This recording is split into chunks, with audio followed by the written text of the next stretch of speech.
In this video, I'm going to show you how to use iPhone Tapback on iOS 18. So the new iOS 18 comes with a new feature called Tapback.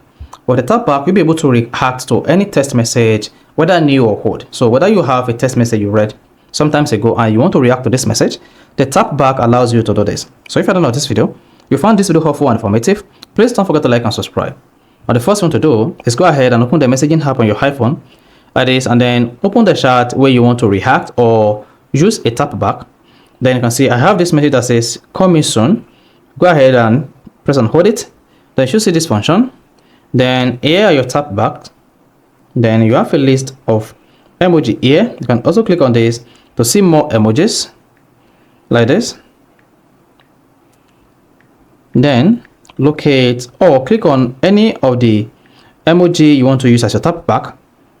Go ahead and click on this love icon. You can see that this is added as a Tapback, and this is going to identify the user that I used a Tapback on the message received. So this is how you can easily use Tapback on iPhone on iOS 18. So if this is helpful and informative, please don't forget to like and subscribe.